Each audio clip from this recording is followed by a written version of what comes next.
Hi there, welcome back to the channel. So I'm over here in a kind of funky position, getting ready to track. This is the third day I've been here. I didn't document the rest of it, just threw the videos away because I couldn't get a take. And I was kind of wrestling with a couple things. I'm really glad that it went down the way it did because I had the guitar set up, I thought, perfectly with this amp. And this tracking this showed me that the pickups needed to be lifted just a tiny bit. So I got it really sounding perfect. I've really kind of played with this guitar. I used to have all these pickups up really high, and just to get the most output possible. And lately I've been tweaking back because to me the Strat does not sound good. Like its natural fuzz tone is not where it shines. Where it shines is like articulation and like the dynamics and the variation in tones that you can create. So when I hear it getting splatty, and a lot of that's because of single coil pickups, the way they overdrive is not as pleasing to the ear sometimes as like a humbucker because the noise is getting canceled and it's just a smoother rise into the overdrive, whereas single coil, it sounds amazing and I love it, but it's a different type of overdrive, and I prefer it when it's not so thick that the notes are blooming out of control and it's like turning into like almost like a fuzz pedal tone. Now if you want that tone, just lift them up higher for the tracking, to do it for tracking. I was finding that these are octaves, so when I was coming down on them, sometimes, if my fingers aren't perfect, and I'm not a very good guitar player, so that happens a lot. I'll miss the octave and I'll actually like almost bar it, like you'll get some of that crunch in there for a second or millisecond. And if it's too fuzzy, it just sounds like, kind of splatty. So I cleaned it up and I was rolling the amp back to 7, but I was missing that last bit of push. These amps really sound best cranked all the way up. It's only 18 watts going into 4 speakers, 4 Celestion, speakers. So and it's EL84 based. So it's almost A class, and it just works the best cranked, and it doesn't really wear on the tubes any worse. I mean, Russian and Eastern European tubes aren't very reliable anyway. I've found they blow up a lot. You have to replace them constantly. Whereas if you find like new old stock American tubes from the glory days, those are incredible, and they don't die. I mean, they just don't die unless they're already rated really low because they're worn out. Somebody's used the hell out of them, but otherwise they just keep on trucking. It's unbelievable. The manufacturing of the 1950s in the U.S. is unreal. The level of perfection that was coming out of those factories. If you just look at the construction of those tubes, it make you proud to think about the history of America and all that stuff, because they got it up to like the highest level. All right, so the Europeans, the Telefunkens and the Amperexes. Fun. Alright, so drop this Lawler bridge just a bit. As far as the zoom front goes, going into the first 2 channels, the first speaker here, the one on the left, I believe, I may have it reversed, I forgot. That one is going into, okay, so yeah, it's this one is going into the Rain preamp first. No phantom power because these are ribbon mics, but I just wanted to give it a different boost because this channel is going directly into the zoom using the zoom's pre. This one's getting this pre first just to give it a different flavor. But this is a, let's see if I can remember correctly. I think this one is the ceramic driver, the G12H30 Celestion, and this is the Alnico Blue. Could have it reversed, but they're, it sounds different when you mic them. One sounds more direct and clean. Another one sounds a little softer in delivery and puts a little euphonic fuzz on everything. And I like to 2 of them together. If I was going to do just 2 of the same, it would be 2 G12H30s, and I might put that in here because it's cheaper than buying an Alnico. You can get those cheap, like Scumbags, or just use Celestians, the anniversary edition. Even the ones made in England, they're under $100 a lot of times if you search. So I might just load this baby up with those for the Hendrix rig. Alright, so like I said, I've been practicing this a lot. I'm not using any effects. I'm going into the first 2 channels. I got the gain rolled off on the first one because I'm getting my extra juice from the Rain preamp. The other one I have it at about 2 o'clock. Unity gain all around, and the way you check that is to go to Pan EQ. I'm going to go to 1724 and then roll all the way over to 24 with the arrow key, and I can see that that's at 100. That's what I want. That's where I want it to be. Then I'm going to come back to the channels that I'm tracking in, and I'm going to make sure, I'm going to go down and make sure that that's at 100 and the second one's at 100. No effects, no panning. I'm going to record it right down the middle. Let me just make sure that I have done that I didn't pan it off to one side. Good. Both are center panned. Headphones are going on. It's going to be louder than hell. I have to crank the drums way up. Crank what's left of the guide vocal way up. Actually, I'm going to try cranking that up by pushing the mids, because I've got it all the way up. I'll push the mids up, and that'll let me hear it a little better. You can do that if you've got your channel all the way cranked and you're using it for a reference. Just go to the EQ on the Pan EQ and push the mids. It's like turning up the volume, because it just gives you more, obviously more mid-range. Okay, so everything is ready to go. It's going to blast my ears for a minute. Got the drums turned up. I've got the guitar in a state that I think is its best state, with the pickups lowered a little bit so we get a rounder, slightly cleaner tone, so that if I muff anything, it doesn't get that fuzzy crunch on it. Suddenly going sharp here. Guitar probably got used to the room and then went sharp for me tuning it up. Yep. Tuned it too quickly. When you come into a space and your guitar is reacting to the change in temperature, it takes as much as like a half hour to really get it to settle down, especially if you're going to track with it. I wouldn't want to play a show either, because then you're going to be all night on the tuner. And these tuners are freaking terrible. I'm going to get a proper stroke tuner. Looks amazing, and it actually works. These snark things are stupid. Okay, I mean, they're convenient, but God, they suck. They break all the time, and they look ridiculous. Okay, all right, here we go. Let's please get this done. Sir, I beg of you. Beg myself.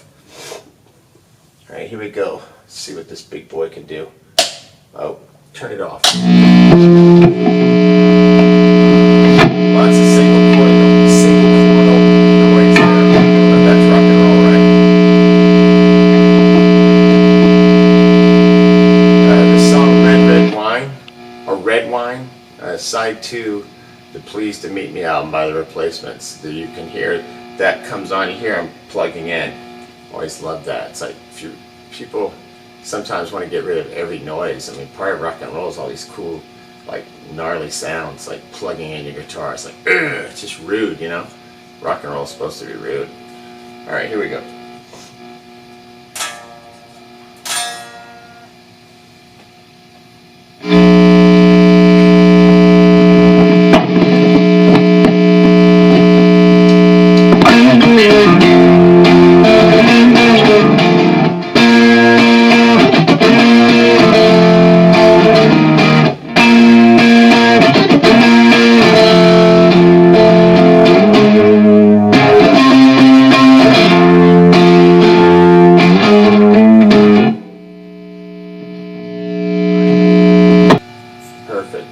Settled down.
That was kind of cool, but I goofed it a little at the end.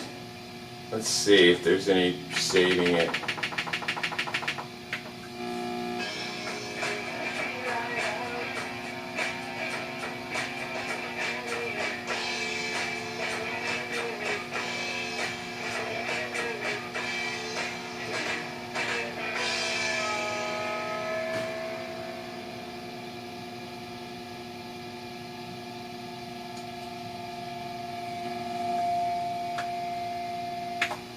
I think if it's usable, I'm going to keep it because something funny happened.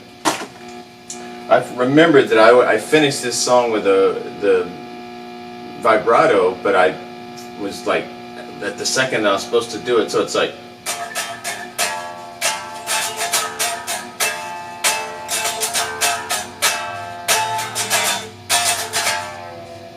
And I go, brrrr.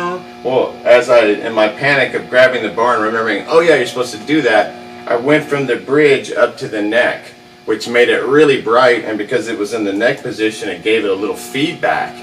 So I'll play it back and we'll see if it's worth keeping. I mean, I'm sure there's so many people out there that are going to say none of this is worth keeping, but remember, I'm making my little punk rock demos, and I have a very, very excellent guitar player who does not make mistakes. So when I make a record, I don't have to worry about guitar.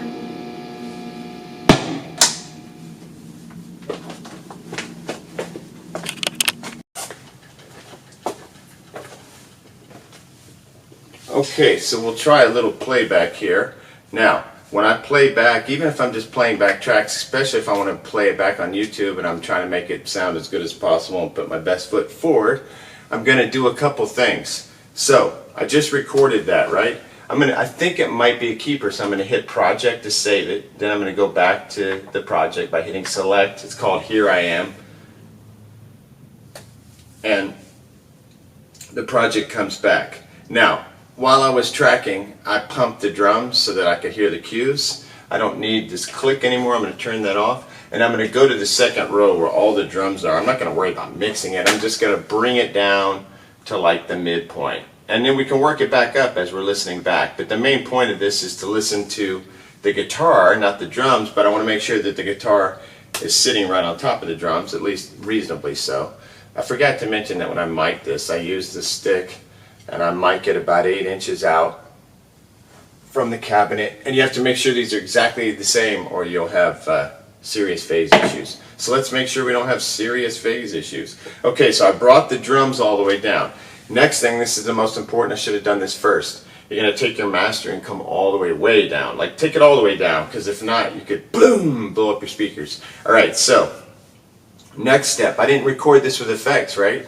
So go to effect, turn it on. It's going to go to mastering. I'm going to put it on patch, the first patch, which is 0 plus alpha. I'm going to go to edit. And I have it on 555 with the high, mids, lows. The low and high are 50 hertz at the cutoff. The mix is 555 on the 3-band. The normalizer and the gain is off. Bass is 555 on the 3-band. Level is 62. Dimension is off. Patch level is 24. ZNR is off. Yeah. And I played around with patch level on a recording I did last weekend. It was a live cover of a Fun Boy 3 song, and man, those things are hard to record live. I used the Bloomlin stereo thing. The next time I'm going to come direct out of some amps and get some extra coverage, just so that you have more control. But I've never messed with the patch level. In most of the mastering presets it's set to 24. But I rolled that one down to 21 and it really helped me out because the bass was blooming really hard. So check your patch levels if you're getting like some grit in the signal, too much gain, try rolling that down. Or if you don't have enough and you need to add a little ass to it, pump it up. Alright, so now let's just see what happens. We can roll our master up now that we have rolled it down, so it's not going to scare us, blow things up. So let me make sure I got this piece of junk on. Alright, here we go. Let's see if this is a usable take.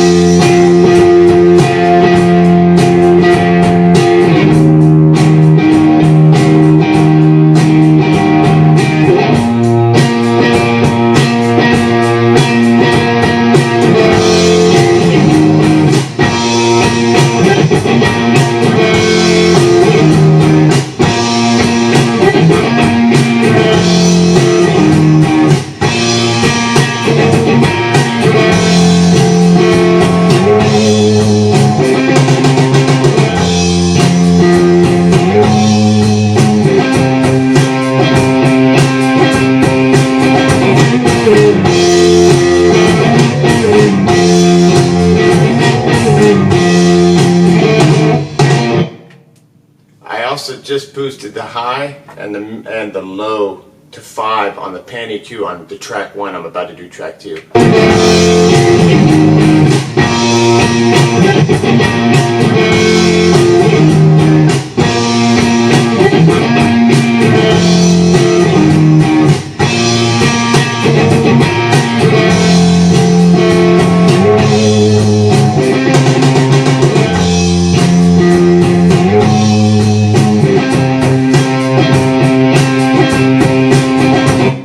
Check that one spot. The guitar and drums are making sure they're lined up on this one bit.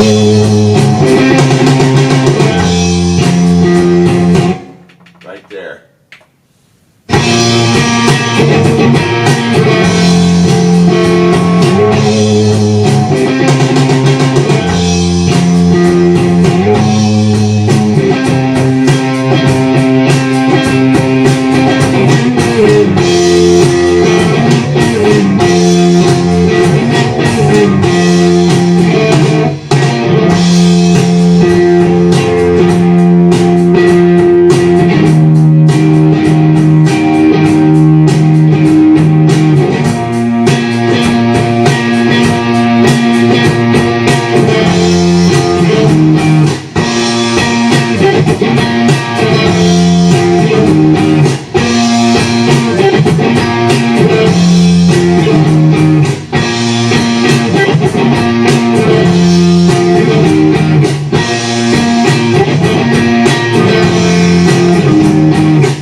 Has one couple little, like, you know, playing glitches where the timing might be off or the didn't land perfectly, but it's got the right energy. And while I'm playing it back, I'm thinking of other things I could do. We have 2 live players, so there's no rule that says I can only have one guitar going.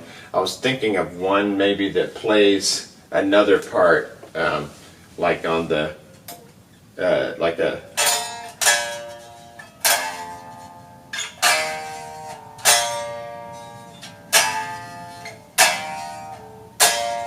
I'll think of something, and I've got to come up with some kind of like solo bit. And I think I'm going to leave this all set. I was thinking of moving on to bass and singing and all that, and I guess I could, because I could leave these here, but I wouldn't mind just staying focused on the guitar and putting all the guitars on. I think this will work fine as the rhythm track. I could do it again, you know, one more time and just to try to have a safety, or maybe to see if I could better it. But I like the weird energy, and I love the funky ending where I picked up the pickup selector while I did this, and it gave it more like bite at the very end. I don't know, it just sounded oddly cool. There was like two moments that didn't sound like that boom, boom, boom, boom. The second one at the end, I kind of fat fingered something, and then there was another little glitch, but I'm gonna hope that it's okay. Once again, these are like demos anyway. It's not like I'm making a, you know, some platinum selling record and they're waiting for the follow-up or something. I'm just making demos so that I can fully feel the song, and it's releasable demos. Like, I want to put the record out as a thing and show people what I did, but it's more like, punk rock. It's not like I'm trying to finish it like, a super recording or anything. Especially since my dream, my hope, is to take the best of these songs and re-record, like put together one really great record with my band. That would be a cool thing.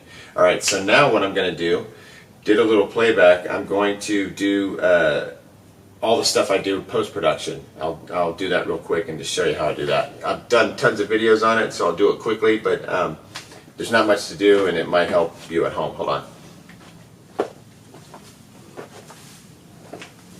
Okay, so post-production. I used to do like a lot of, not a lot of stuff, but I used to do a little bit more than I do now. I found that worrying about reducing noise too much was a fool's errand, so I will show you what I do. It's very simple. Alright, so first of all, you take the little cable that it came with. The USB thing has a funky kind of box end on one end that goes into the machine, and then it has the usual USB. I've got a new computer that I have at home, and I have to put an adapter to get it to USB into that machine, but this one is the old school way. Okay, now once you get it connected, all you have to do, wait, let me just close this really quickly. All you have to do is we're going to go to, let's see, we're going to go to Tool. No, not Tool. We're going to go, where is it? USB. Reader. Just blank for a second, like where do you go when you do this, even though I do it like every day. Okay, so you're going to wait for it to show up on your computer, and it hasn't shown up yet. I may have to restart it. There it is. Okay. Now, the project is called Here I Am. So I'll go to Here I Am. There you are. It's the second one. I actually did two projects. One of them's wrong. Okay, then you open up the audio file, and I usually click fully on that audio file so that I don't start goofing it all up. Okay, so it's going to be the last two recordings that I made, and I'm looking at them, and it says mono 00 through mono 008. So that would have been the drums, the 4 drum tracks, and then the 2 guide tracks. One was a click, and one was me singing. And then finally, the last 2 tracks, which are 7 and 8, are guitar tracks. So we know that those are the right ones to choose. Okay, so I'm going to take mono 007, the James Bond track, and put it into Audacity and see what happens. Probably be a big Dr. No experience, my James Bond puns. Okay, ooh, that track looks good. Alright, so what I'm usually looking for is like a nice, even, musical looking track that doesn't look like it's peaking and also doesn't look anemic. Okay, so I think I'm not gonna worry about no amplification, nothing. Here's what I'm gonna do. I'm going to Audacity, I'm gonna go up to Effect, and I'm going to go to Classic Filters. And then I usually cut it lately you could cut it at 40. I'm cutting it at 20. Below 20 is where you get like mud. So I'll just cut it off there. And there's no other reason to touch this thing. I don't use noise reduction anymore because it puts a weird sound on it that I can't abide. I can hear it in there. Okay, I'm going to change the name of this to, let's call it Guitar Left. Yeah, Guitar Left. And I'll double these guitars. That's what I should do. So I'm going to hit caps lock, hit GTR, LEFT. Guitar Left. Okay. Guitar Left 1, and you'll see why in a second. I'll hit save, okay. Alright, that's gone. I'm going to kill it. I don't need to save it because I just exported what I needed. and it's going to be, where is it? Somewhere on this desktop, and sometimes it disappears. Guitar left. Okay, now guitar left will now be dragged into the folder. You'll wait for it to come in. That's called guitar left 1. Now, that same file, it's highlighted. I'm going to go to it now, and I'm going to hit guitar left 2, because I like to double most things in the, you know what am I thinking? There's no reason to double this. There's already 2 guitar tracks. You can always double it if you want to, but I'm going to get rid of that. I do that sometimes, you know, like if I played a guitar solo and I only used 1 microphone, I would double it. This time I'm going to keep it with the 2 microphone setup. So I don't know why I did that. Forget that. Don't do that. Okay, so I mean, do it if you want to. Guitar left 1 isn't guitar left. I can take off that 1 and just make it guitar left. Okay, good. That was mono 7. Now mono 8 is going in. Let's see if this one is as pretty as number 7 was. It's a different microphone, so it could be different. And there, ooh, it looks even better. This, I bet, was the one that was. See, one of them, the G12H30 is just louder. Yeah, I think I'm starting to think I'm going to put 2 G12H30s, or leave the GT75 in there and put 1 G12H30. Yeah, that's what I'm going to do. All right, so this one looks even better. Like I said, so same deal.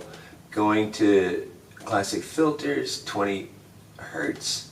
Just cut it off. Now we're going to export this baby. It's guitar right. GTR right.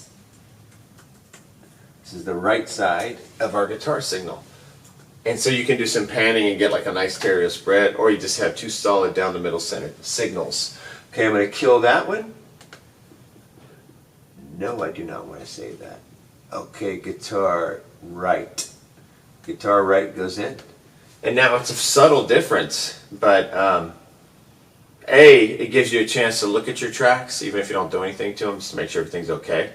And those are obviously in phase, recorded well, you know, for Zoom standards and my standards. Somebody else could probably be doing a much better job, but for what I'm doing, you know when you've done a good recording for your standards or for your, you know, your recording level. And so that's all you can really do is just make a good recording and try not to mess it up. And I don't like to do a lot of things in post-production because it can end up sounding like ass. And it would be better to just do subtle things and, you know, preserve the original signal. All right, so I didn't really do anything except the things that I did. Slight cutoff at 20 hertz, and this time didn't have to do any amplification or anything, which is always exciting. All right, so now you got to eject this baby first here. Once it goes bye-bye. Oh, you know what? You can actually I can't remember. Yeah, you exit here, but you have to wait until it clears there. There, it cleared. Hitting exit, terminate. Oh yes. And I always take my time and do all this kind of thing because it really stinks if you freeze up, you know.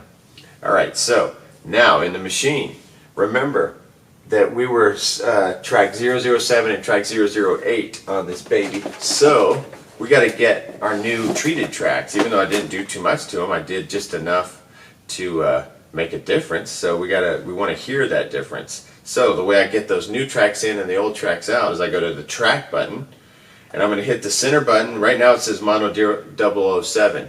When it comes to file, you hit it again, and now we're going to go to guitar left. And I'm going to hit enter, and now it's sitting there, and I take my arrow key and go to the next one. Hit enter, do the same thing, hit file, enter. Go down to guitar right. Boom, apply it, exit. So now I have guitar left, guitar right, and I can do some panning. So I'm going to go up to the track 2 and pan right 50. You won't be able to hear it on this speaker because it's mono, but if we had stereo, you can start, or headphones on, you start hearing these pans.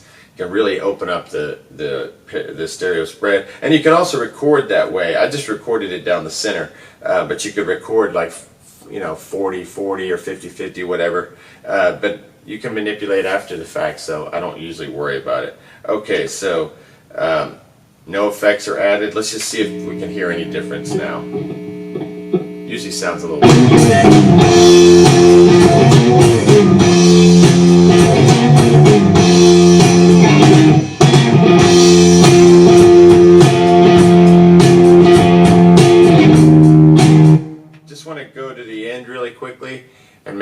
can live with that muff.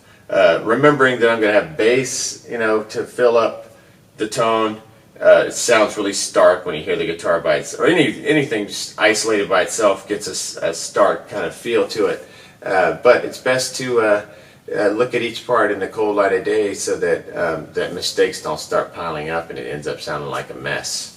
Like a bag of potatoes you chunk down the stairs. Blah, blah, blah, blah, blah. Everything just starts blending into cacophony. I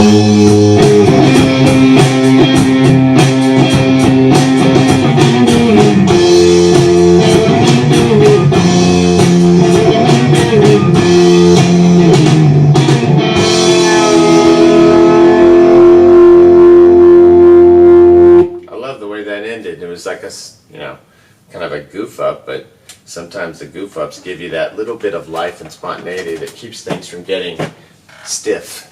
You can track and be the most perfect player in the world and it gets kind of stiff. So you want these little magical moments. Alright, so track the guitar, played back and listened, got it kind of mixed in. Then we went into Audacity and did our thing, came back in with our treated tracks, ready to move on to the next step. It'll either be another guitar part or the solo, or starting in on bass. That's how it's going to go. And then once you pull the plug on this, the machine will turn off. I don't like to leave it in here with that on, because it'll leave whenever you leave the plug in, it'll keep the machine on to a certain extent. It'll eat your batteries if you don't have the unit plugged in. All right, so hopefully all that helped. But this is a long video. Next time.